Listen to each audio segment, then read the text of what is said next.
The morning sun was just rising over the valley when the man stepped outside his farmhouse. The air was cool, filled with the soft smell of dew on the grass, and the distant sound of birds waking the day. He walked down the dirt path the same way he had done every day for years, his boots heavy against the soil, his eyes steady but weary from long nights of work.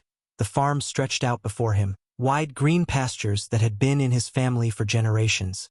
Cows moved slowly in the fields, their calm presence always a comfort, and the old wooden barn stood tall though weathered, its beams still strong because his hands had repaired them many times. He carried with him the quiet pride of a man who had built everything with sweat and patience. Neighbors respected him. They often said he was the last true farmer in the area, someone who never gave up no matter how hard times were. But respect from neighbors meant little to the HOA. To them his farm was not pride. It was trouble. They called it ugly, they called it an eyesore. They said the sound of cows was disturbing, the smell of hay was disgusting, and they insisted his farm lowered the value of their neatly painted houses. He had heard their complaints before. He had stood against them in meetings, defending his right to keep his land alive. But they were persistent, their arrogance growing each year, and deep inside he knew they would never stop until they tried to take everything from him. That morning when he reached the main gate, his eyes fell on something new. A bright piece of paper nailed into the wood, the corners fluttering slightly in the breeze. His steps slowed as he moved closer, his heart already heavy because he knew what it was before he even read it. He reached out, his rough hands pulling the paper free, and the bold black letters struck his eyes. Farm operations must shut down immediately, violation of HOA rules. The words cut like a blade, each line striking deeper. His jaw tightened, his chest burned. Anger surged within him, but his face stayed calm.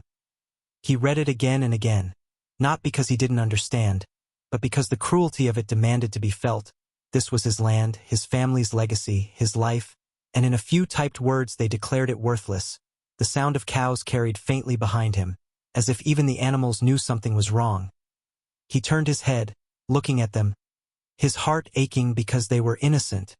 They only knew him, they only trusted him, and yet now they were at risk because a group of people sitting in tidy houses decided they didn't like what they saw. Neighbors passing on the road slowed their cars, some leaning out to ask what had happened. Others already seeing the notice in his hand. Whispers spread quickly, and faces filled with pity. They knew the HOA had been after him for years, but none of them expected it to come this far. One old neighbor shook his head slowly and muttered that the board had finally gone too far, but pity was all they could offer. They would not fight for him, not openly. The man folded the notice carefully, his eyes steady, his mind quiet, and without a word he turned to the gate. He reached for the heavy chains that hung there, his strong hands pulling them together, the sound of metal links clinking sharply in the morning air. He wrapped the chains tighter than usual, his movements slow but deliberate, and then he locked them with a snap that echoed across the stillness. The neighbors who watched from their cars found themselves unsettled. There was something strange in the way he locked the gate. It was not just closure. It was as if he was sealing something, as if the lock was not meant to keep things out but to keep something hidden inside. He stood there for a moment longer, his expression unreadable. Then he turned and walked back up the dirt path toward the farmhouse, his steps heavy but calm. He did not shout, he did not argue, he gave no words at all, only silence, and that silence was heavier than any fight. The HOA celebrated later that day. They gathered in one of their neatly kept living rooms, sipping coffee and wine, congratulating themselves on their victory. No more cows, they said, no more tractors, no more hay smell in the wind. They smiled and nodded, convinced they had finally won. But beneath their laughter lay a small unease they would not admit, because none of them had expected him to walk away so easily.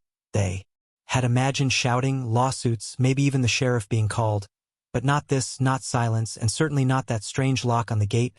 Karen, the loudest member of them all, tried to laugh louder than the others, but even she could not hide the thought that kept scratching at her mind. Why would a man who fought them for so long give up without a word? She had seen his eyes when he walked past her earlier. They were not broken eyes, they were patient, and patience was more frightening than anger. In the days that followed, the farm stood silent. The cows were nowhere to be seen. The barn doors closed tight, the grass in the fields growing taller, and from the road it looked like abandonment, victory for the HOA. But each time someone drove past and saw the chains glinting in the sunlight, a strange feeling stirred in their chest, confusion, unease, curiosity. The silence was too perfect, too staged, and while the HOA patted themselves on the back, believing they had crushed him, the man sat alone in his farmhouse at night, the notice lying on the table beside a lantern, maps and tools spread across the wood. His eyes sharp as he traced lines on paper, his mind calculating, planning, waiting. The land outside was not empty. It was alive, alive with something hidden, something prepared, and the gate that now stood locked in silence was more than just wood and chain. It was a mask, a fake, a trap waiting for those arrogant enough to push too far. The farmer leaned back in his chair, his face calm but his thoughts sharp as steel. They thought they had won, but they had only walked into the beginning of something they could not escape. His silence was not defeat. It was the quiet before a storm, and the notice on the gate, instead of ending his farm, had just opened the first chapter of a plan none of them could see, but all of them would one day fear. For days after the notice appeared, the farm changed in a way that unsettled everyone who passed by. The wide fields that had once been alive with slow-moving cows now stood strangely still. The barns that always creaked open with the farmers' early morning work were locked shut, their doors pulled tight and their windows dark. No tractors rolled through the dirt. No sound of hooves carried across the air, and the silence pressed down so heavily it seemed to swallow the land itself. Neighbors driving by slowed their cars, their eyes scanning the empty pastures with unease. Some shook their heads, saying the man must finally have given up. Others whispered that it didn't feel right, that his silence was too perfect, too heavy, as though it was waiting for something. Weeds began to push through the soil where wagon wheels once cut paths. Tall grass rose like a curtain hiding the earth. Even the fences seemed older and rougher as days turned into weeks. It looked abandoned but not natural. It looked staged, as if someone wanted it to appear empty. Children dared each other to run up to the gate and touch the chains, squealing with fear when the wind rattled them, and they swore they felt a vibration under their hands like something moving deep within. Parents told them to stay away, their voices low and sharp because they too felt it but would never admit it aloud. The HOA board, however, laughed each time they drove by, proud of what they believed was their victory. One member bragged that property values would rise now. Another said the neighborhood finally looked proper without the sight of cows in the distance. They spoke loudly so others could hear, puffing themselves up with false pride, yet every time their eyes flicked toward the chained gate a flicker of doubt passed over their faces. Because even though they told themselves the farm was gone, the man's silence haunted them. He had not protested. He had not begged. He had not even shown anger. He had only locked the gate in that strange, deliberate way and walked back without a word. And that was not how a beaten man behaved. Karen, the loudest of them all, felt the unease worst of all. She had wanted him gone more than anyone. She had pushed the board to keep fighting. She had mocked him in meetings, called him stubborn and foolish, and yet now she was the one who could not sleep at night. She lay awake staring at the ceiling, hearing the imagined sound of cows in the distance even though the pastures were empty. She drove by at odd hours, rolling her car slowly past the locked gate, her headlights sliding across the wood and the chains. She told herself she was only checking, but deep inside she was searching for answers. She swore once she saw a faint flicker of light far back near the barn, though when she blinked it was gone. Another time she thought she heard a low hum rising from the earth like a machine running somewhere unseen. But again when she stopped to listen the sound faded into silence. The longer the farm stayed empty, the louder the whispers in town grew. People at the cafe leaned close over their coffee cups, muttering that maybe he had built something underground. Others said he must have moved the herd far into the valley where no one could see. One man claimed he saw trucks rolling late at night weeks before the notice appeared, hauling equipment too large for a simple farmer. Nobody knew the truth, but everyone agreed on one thing. He had not given up, and the silence that hung over his land was not surrender. It was a message. The HOA members told themselves it was nonsense. But their pride began to crack. Karen pressed them at every meeting saying they should move faster, that they should take control of the land completely, her voice sharp and restless. The others laughed nervously, brushing her off, but their laughter never lasted, because each of them had the same thought buried in their chest. The thought they refused to say out loud. What if the farm was not empty at all? What if the silence was a trap? The pastures that looked dead during the day seemed even more sinister at night. Shadows stretched across the tall grass. The barns looked like watching eyes, and the gate with its chains gleamed under the moonlight like the mouth of something waiting to swallow the first person who stepped too close. It was the kind of silence that did not comfort, it threatened, and slowly the neighbors stopped laughing when they passed by, stopped talking at all.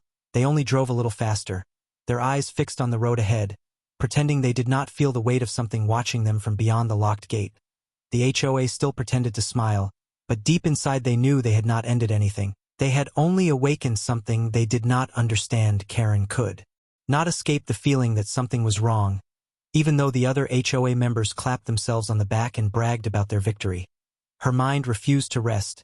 She told herself over and over that the farm was gone, that the man had been defeated. Yet every time she closed her eyes she saw his calm face the day he locked the gate, the way his hands moved slow and deliberate as if sealing something hidden, and she remembered the faint glimmer in his eyes, not of defeat but of patience. It haunted her in the quiet of her house at night. She lay in bed staring at the ceiling, the ticking clock loud in her ears, and she thought she could hear the distant sound of cows, though everyone knew the pastures were empty. The silence of the farm was too heavy. It pressed against her chest until she could no longer stay still. One night she threw a coat over her shoulders, grabbed her flashlight, and slipped out of her house. The streets were quiet. No sound but the hum of her car as she drove slowly toward the edge of the neighborhood where the farm gate stood. The headlights cut through the darkness and illuminated the familiar wooden posts, the chains glimmering like cold silver teeth in the night. She turned off the engine and sat there for a moment, her hands tight on the steering wheel, her breath coming faster than she wanted to admit. Finally she forced herself to open the door. The cool air hit her face and the gravel crunched under her heels as she walked closer. The flashlight trembled slightly in her grip as she clicked it on. The beam sliced across the wood, sliding over the rough planks and the thick steel lock. She leaned forward, pressing her face near the cracks, trying to see beyond into the land she swore was hiding something. The light pierced into the darkness but revealed nothing, only tall shadows of grass swaying slowly in the breeze. No cows, no farmer, no movement, yet Karen's heart thudded harder, because the silence itself felt alive, as if the land was holding its breath and watching her. She told herself not to be foolish, that it was only her imagination. But then she thought she heard it, a faint low hum deep in the ground like machinery hidden far below. She froze, holding her breath, her ears straining. The sound lasted only a second before fading into nothing.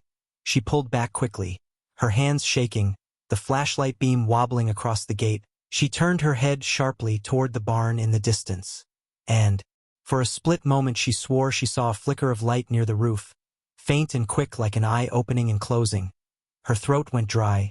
She stumbled back toward her car, fumbling with the handle, throwing herself inside and locking the door. She sat there with her chest heaving, staring through the windshield at the silent gate, whispering to herself that it was only the wind, only the shadows, but the fear in her bones told her otherwise. She drove away fast, her tires spitting gravel as she fled the silence that seemed to follow her all the way home. The next morning she walked into the HOA meeting pale and restless, her hands gripping the edge of the table as she told the others the farm was not empty. She said the man was hiding something, that no one gave up land so easily, but the others only laughed at her. One man joked that she had been spooked by her own shadow. Another told her she was paranoid. Their laughter filled the room, but none of it felt strong, because even as they mocked her their eyes betrayed unease. They too remembered the strange way the farmer had locked the gate. They too had seen how unnatural the silence of the fields was. They just refused to admit it. Karen glared at them, her face red with anger and fear. She told them they were fools if they thought the battle was over, but they brushed her aside, eager to protect their pride. Yet that night when they went home and passed by the gate they each slowed down. Each looked at the chains shining under the moonlight, and though none of them would confess it, they all felt the same chill.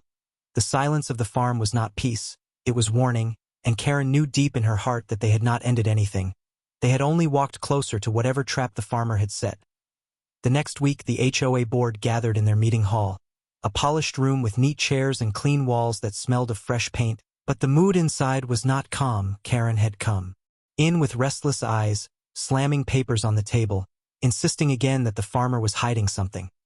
She told them no man would give up land like that, not after years of fighting. Her words were sharp, her voice almost breaking, but the others laughed nervously, trying to dismiss her fear. One man said it was over and she should enjoy the victory. Another told her she was letting her imagination run wild. But beneath their words was something else. Something they would not admit. Because deep inside each of them had felt the same unease when they drove past the chained gate at night. Still their pride was stronger than their fear, and pride made them blind. After a few minutes of arguments, one of them suggested they should take the land officially. If the farmer had surrendered, they should make it theirs. They talked about building a park, maybe houses, maybe selling it for profit. The greed lit their eyes and pushed aside their doubts. They voted quickly, slamming their hands on the table with false confidence. The decision was made. The farm would be theirs. The very next morning, the quiet road leading to the gate shook with the sound of engines as contractors arrived in heavy trucks, dust rising behind them. Neighbors stepped out of their homes to watch, their eyes wide, whispers already spreading through the street. The contractors carried large cutters and tools. Some even brought small machines to push through the wood. The HOA members stood proudly at the front, their arms crossed, pretending to be fearless, though their eyes flicked nervously toward the chains. Karen stood with them, but she did not smile. She watched closely as the workers walked to the gate, their gloved hands gripping the heavy cutters. The sound of metal grinding against metal filled the air as sparks flew. The chains groaned, then snapped. The lock clattered to the dirt with a sharp ring. The wooden gate creaked open slowly, its hinges crying like something alive. And for a moment it seemed they had succeeded. But as the opening widened, the contractors froze, confusion spreading across their faces, because behind the wooden gate was not the open field they expected, but another barrier. This one made of thick steel bars rising tall, solid and cold. The crowd gasped, neighbors whispering in shock. The workers looked back at the board unsure, and the HOA members felt the first prick of fear. Karen's stomach dropped because her suspicions were now alive before her eyes. She hissed at the others that she had warned them. But the men only grew red with anger, shouting at the contractors to cut through this one too. The workers hesitated. Their tools were meant for wood and small jobs, not steel like this. Still they obeyed slowly, sparks flashing brighter as their machines roared, the sound echoing across the valley. But even as they worked, the air grew heavier. A strange hum carried through the ground. Neighbors backed away, clutching their children. The contractors shook their heads, saying something wasn't right. But the HOA pushed them harder, barking orders, their voices trembling under the weight of their own fear. Karen felt sweat bead across her forehead, her heart hammering, because she could see it now clearly. The first gate had never been real. It had only been bait, a mask to lure them in. The rail defense stood hidden behind it, and the man had sealed it with care. The crowd began to murmur louder, some saying the farmer had tricked the board, others whispering about what else might be hidden inside. The steel bars shuddered under the assault. The air filled with the grinding wail of cutting machines. But beneath that noise another sound rose, low and deep, like the awakening of something buried beneath the soil. A sound that made even the boldest workers glance nervously at each other. Still the HOA refused to back down, pride forcing them to shout louder, insisting they had control. But their voices betrayed the crack of fear. Their hands shook even as they pointed forward, and every eye in the crowd could see it. The farmer might have been silent, but his silence had never been defeat. It was patience, and with every strike of the cutters against the steel, the board stepped deeper into his waiting trap. The contractors wiped the sweat from their foreheads as sparks flew from their tools. The shriek of steel grinding against steel echoed through the valley like the scream of something alive. Neighbors stood farther back now, some holding their children's hands tightly, their eyes darting nervously between the workers and the silent farm beyond the gate. The HOA members tried to look calm, but the truth was clear in their shifting eyes and twitching hands. They were scared.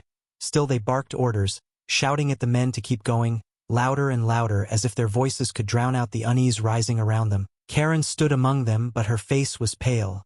Her lips pressed tight, her heart hammering. She had warned them again and again, and now she felt the weight of those warnings crushing her chest. Suddenly, with one last spark, the steel gave way. The bars groaned and then collapsed inward with a heavy crash. The noise rolled across the land, and for a single second everything was silent. The workers stepped back, breathing hard. The HOA smiled shakily at the crowd as if victory was theirs again. But then it began. First a low hum, deep and slow, rising from the ground beneath their feet. The workers froze, their eyes wide.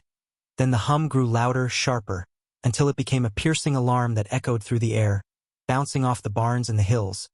A siren so loud it shook the glass in the neighbors' windows. Lights hidden in the trees suddenly blinked on, red and blue, spinning wildly as they swept across the land like searchlights. People gasped and stumbled back, shielding their eyes from the unexpected glare. The contractors dropped their tools, fear written plain on their faces, and then with a heavy mechanical grind the earth itself seemed to open.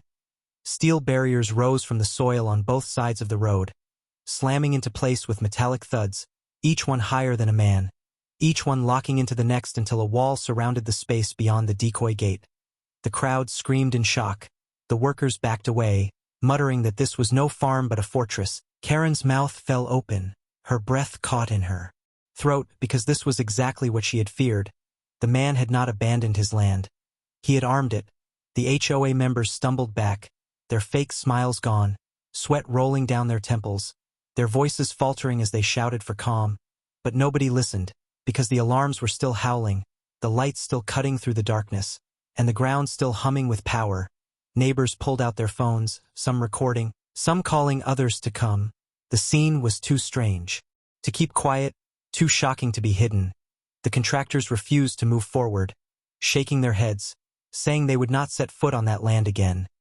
One of them whispered loudly that the farmer had known all along they would try to break through, that he had been waiting for this exact moment. Karen's hands trembled as she clutched her chest. Her eyes scanning the barriers that now stood tall and unmovable, her voice broke as she muttered, "It's a trap, he built a trap." The HOA members turned on her with angry eyes, blaming her for filling the crowd with fear. But their own faces betrayed panic, because deep inside they knew she was right. The silence of the past weeks had not been surrender. It had been bait, a careful stage set to lure them closer. The neighbors who once looked at the board with respect now stared with suspicion, some even with anger, because what they had witnessed was not the fall of a farm but the rise of something far greater. And the farmer himself had still not appeared. His absence made the moment more terrifying, because if this was only the beginning of his trap, then what would come next? The alarms wailed on, echoing through every corner of the land, and the crowd understood one thing. The HOA had thought they won by shutting him down, but now they had awakened something they could not control. When the alarms finally slowed to a steady hum and the spinning lights dimmed into a constant glow, the crowd stood frozen. Nobody dared to move, or even breathe too loudly. Dust hung in the air from the broken steel, and every eye stared past the decoy gate into the land they thought was empty. At first there was only shadow and tall grass swaying in the wind. But then with a slow grinding noise the steel barriers that had risen from the ground shifted aside, parting like giant doors to reveal a hidden valley stretching beyond what anyone imagined. Gasps spread through the neighbors, phones lifted higher to record.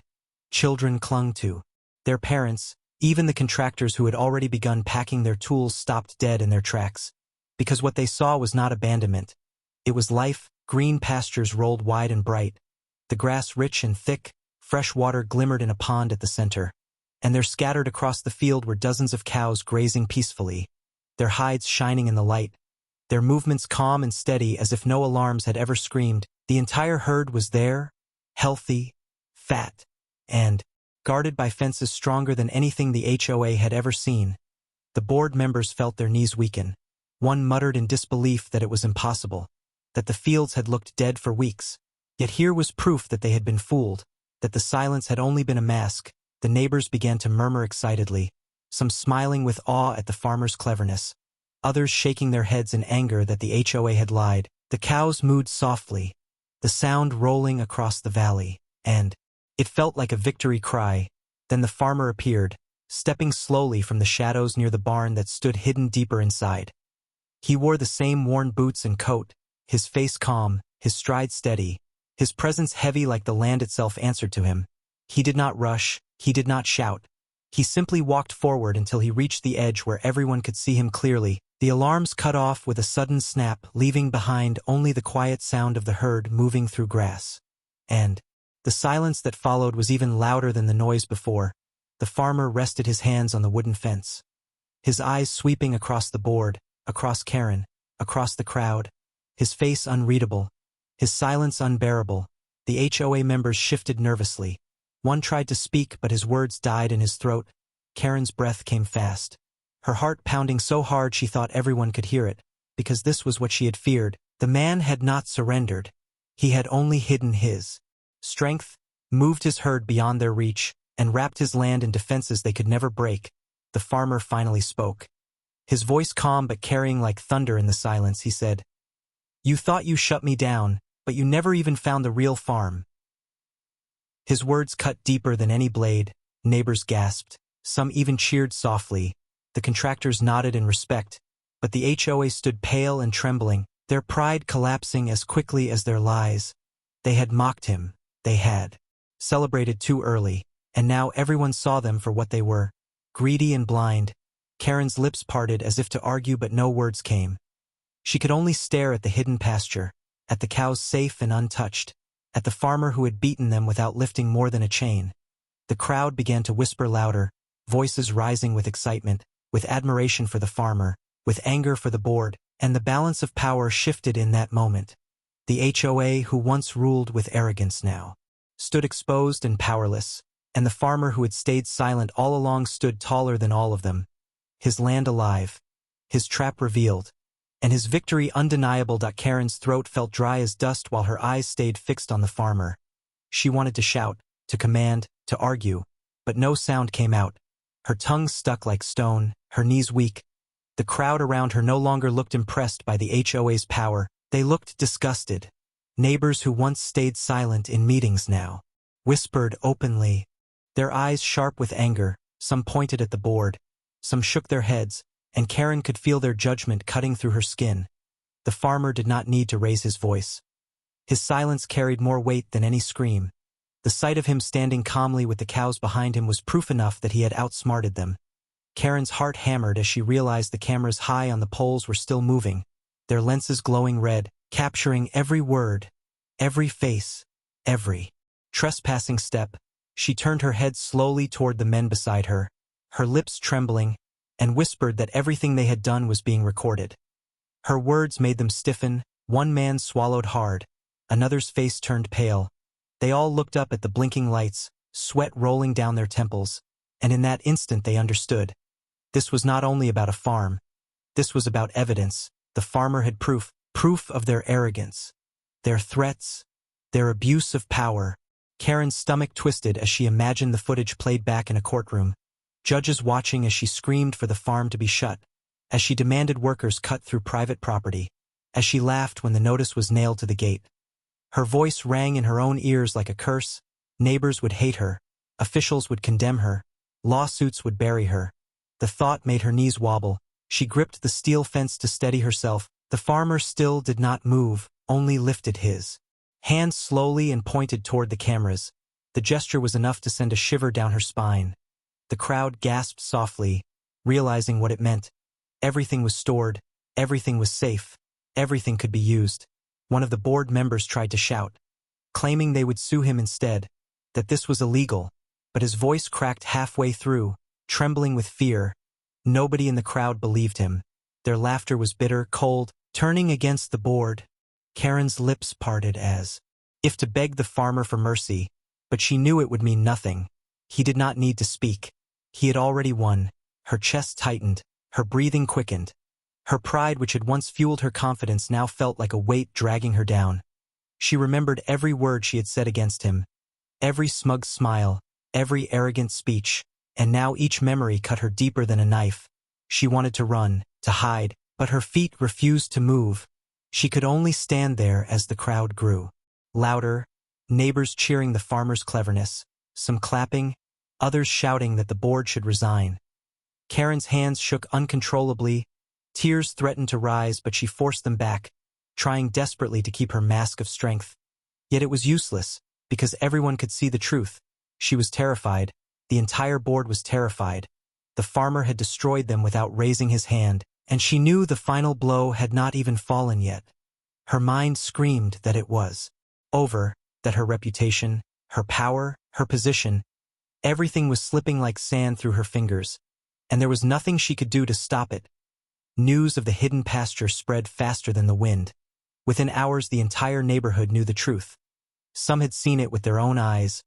Others watched shaky phone videos already posted online. The sight of cows grazing behind steel barriers while the HOA stood pale and broken was enough to light a fire in every living room. Neighbors who had once stayed silent now gathered in small groups, their voices sharp with anger, saying the board had gone too far, that they had trespassed, that they had abused their power. By the next morning people stood openly along the road outside the farm, not to mock the farmer but to watch over him, to show their quiet support. Their presence itself a statement. The HOA drove past with lowered heads, their cars moving quickly, no longer proud, no longer smiling. Whispers followed them. Everywhere, at the grocery store, at the cafe, even on the sidewalks, people muttered that the board should step down, that the farmer had beaten them without lifting a hand. In a matter of days officials arrived, their dark cars parking neatly by the roadside. Men and women in crisp suits stepped out with notepads and cameras, their eyes sharp as they looked over the broken gates, the steel barriers, the cameras humming above. They listened carefully to the neighbors, to the contractors, even to Karen, whose trembling voice betrayed more than she intended, and every detail they heard only pushed the weight heavier against the HOA. The officials did not smile, they did not reassure, they only wrote, their pens scratching quickly, the silence of their judgment louder than words. The board members tried to stand together but cracks showed. One argued they had only done their duty. Another insisted the farm was against rules, but their excuses sounded weak, hollow, falling apart under the weight of truth. Karen tried to speak louder, but her words shook. The neighbors booed. Some shouted angrily that she should resign. Others waved the phone recordings in her face, showing the moment she had mocked the farmer. Her voice now turned into evidence of her cruelty. The farmer himself did not appear much. He stayed mostly on his land, moving slowly among his herd, his calm presence visible from the road. He did not need to argue. His silence said everything, and that silence turned into power because the more he stayed quiet, the louder the community spoke for him. People who once ignored him now praised his patience. They said he was clever. They said he had exposed the truth, and the HOA who once ruled with arrogance now found themselves surrounded by hate. Each board meeting turned chaotic, angry residents filling the room demanding answers, demanding resignations, demanding justice. The board members snapped at each other, shouting, blaming, their voices. Desperate but powerless, Karen sat pale and hollow, no longer the loud voice of control but the face of fear. She knew it was slipping away, all of it, their power, their authority, their reputation, and there was no way to stop it. Across the street the farmer's farm glowed peacefully under the sun. The cows grazing as if nothing had changed, the barriers still standing strong, and every eye that turned toward that land saw not defeat but victory. Quiet victory. The kind that no one could take away. The tables had turned completely. The HOA had fallen from power, and the farmer who once stood alone now stood taller than them all without saying a single word. The evening sun painted the sky with fire as the farmer walked slowly toward the front of his land, the dirt path crunching softly beneath his boots, his shadow long behind him. The crowd of neighbors watched in silence from the roadside, their faces filled with respect and quiet admiration. The HOA members were nowhere to be seen, hiding in their homes, their voices drowned out by shame and fear, but the farmer walked with steady calm as if the world itself bent to his silence. He carried the heavy chain in his hands, the same chain he had held the morning he first locked the gate. The sound of its clinking links echoed with each step like the toll of a bell. Everyone remembered that first day when they thought it was the sound of defeat. Now they knew it was the sound of patience, of a man laying a trap. He reached the wooden decoy gate, the same place where the bright notice had once been nailed, the same place where the HOA had laughed, believing they had broken him. The chains glinted in the fading light as he looped them around the posts, pulling tight with calm strength. The lock snapped shut with a sharp metallic click that rang across the fields. The sound carried through the air heavier than any speech. The neighbors shifted, some smiling softly, some shaking their heads in disbelief at the quiet. Victory, mothers whispered to their children to remember this moment. Fathers nodded with pride. The farmer stood still for a moment, his face calm, his eyes steady, then turned and walked back down the path. Behind him the decoy gate stood chained again. Not as weakness but as warning. A silent reminder of what had happened, of what arrogance had cost. The hidden pastures glowed in the distance, cows grazing peacefully under the last light of the day. The herd safe, untouched, living proof of his cleverness. On the other side of town the HOA board sat broken. Karen in her dark kitchen staring blankly at the table, her hands trembling as she replayed the farmer's calm face again and again. She remembered every word she had spoken against him, and now each one returned like a curse. The other members hid behind their doors, afraid of their own neighbors, afraid of the officials who kept calling, afraid of the lawsuits that would follow. Their empire of control had collapsed. They were nothing now but names whispered with disgust. The farmer returned to his porch.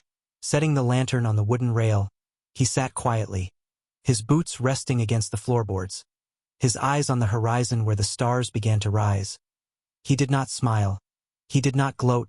He only breathed slowly, at peace, because he knew no one would dare challenge him again. Silence filled the land, but this silence was different from the heavy silence of weeks before. It was not the silence of defeat. It was the silence of victory, of balance restored, of patience rewarded. The cows moved gently through the grass, their low sounds mixing with the night wind. The barriers glimmered faintly under the moonlight, and the decoy gate stood chained forever, not as a door but as a symbol, a lesson carved into wood and steel. Sometimes the quietest man holds the deadliest plan, and sometimes the strongest trap is not the one you see but the one you never imagined. The farmer closed his eyes for a moment, listening to the calm rhythm of his land, knowing it was his, knowing it was safe, knowing the fight was finished. The final lock had sealed more than just the gate. It had sealed the downfall of the HOA forever.